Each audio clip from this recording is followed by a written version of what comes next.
OMM believes in working with local composers as part of our contribution to the local art scene. In fact, this collaboration with local composers stretches all the way back to our very first year of existence, when we worked with local composer Wang to ask him to orchestrate his Sisters Islands for symphony orchestra. The piece was originally written for Chinese orchestra.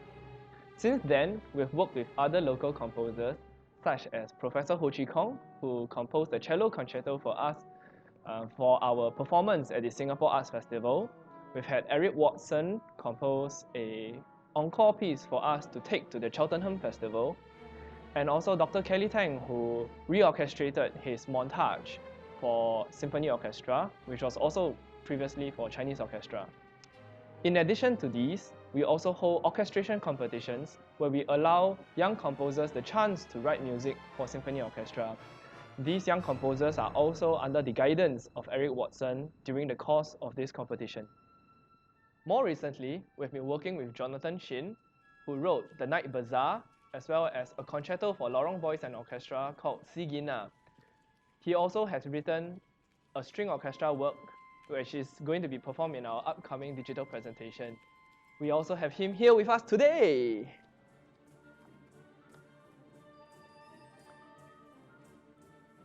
So I feel like I'm mostly inspired by the old masters still. I would say Bach, Mozart. These are guys that I revisit every day. But once for the more modern era, as modern as it can get, would be Stravinsky and Britten with Shostakovich. But these days, I get my inspirations from not just music, I would say, paintings, film, writing, literature. So I would say my inspirations are quite widespread.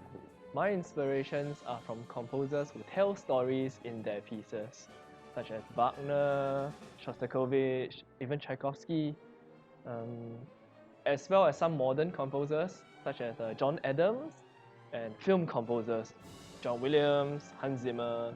These are all composers who have influenced my thinking.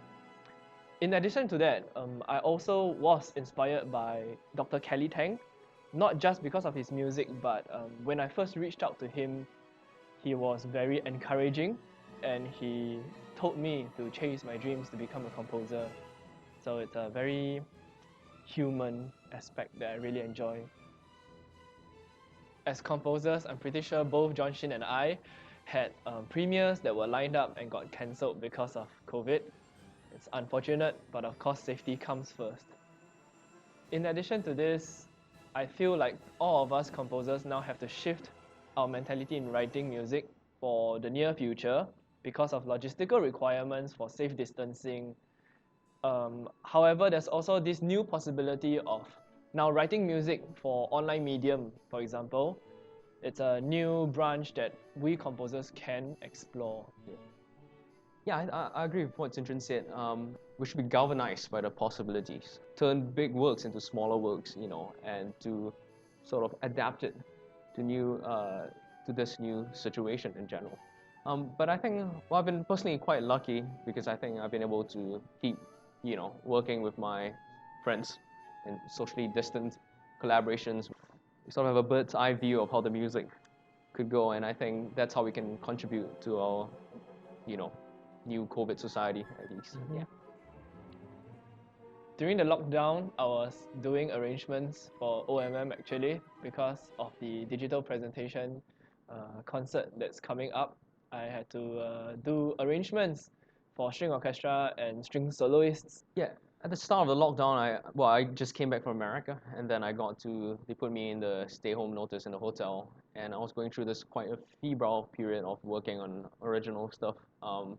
And it's stuff for my band, the Lorong Boys, and I think for orchestras. But right now I'm working on 2 chamber operettas, and as well as the arrangement and a few original stuff. But it's been a rather fertile period, so yeah. So lately I've been listening to this YouTube channel, radio, if you will. It's called Rasa Sayang 24/7 Radio, and it's playing jazz, keroncong, joget. So that's been like in the background of my life. My tastes are pretty universal. I've been listening to also Japanese math rock, some indie, and the usual Carpenters, Beatles. Those are my favorite. I go back to them. Yeah. As for myself, because I've been cooking a lot more lately since the lockdown, I've been revisiting a lot of these Japanese pop arrangements, medleys that I used to play when I was in secondary school in wind band. And it's always nice to go back to them and, find things that I never heard when I was a student. Yeah. I would say I had an advice from this professor from Russia, and he said to put money in the bank every day. Um, and basically, I think it means to write just a little, just to make sure you find this time, 10 minutes, 15 minutes, to write something down on paper. My advice would be to think about the people you write for. I feel like we all need to be a bit more connected to the musicians who play our music. Absolutely. Yeah. I'm drinking a lot of water. While writing, don't forget to drink water. Don't forget to get up and stretch. Whether you're sitting at the piano, or you're sitting at the cello composing, I don't know. Just get up and stretch, and drink water, and exercise, and do all the human things. And it's not a normal time, so you have to give yourself that. We're living in very extraordinary times. And so your body is adjusting. We're all adjusting to the stress. So yeah, it's not a fun answer at all. I think composers should learn how to cook. Oh yeah. I mean, it's not too different from composing, not just in terms of finding ingredients and putting them together, but also problem solving when things don't go well in the cooking. Do you restart or do you improvise at that spot? So this is when I realized I'm not a good composer because I'm so bad at cooking. I'm terrible at Don't cooking. say that. I get to the kitchen and I'm like, it's on fire. We have to get a new kitchen. I've burnt eggs before. I've burnt houses before. Sing it up!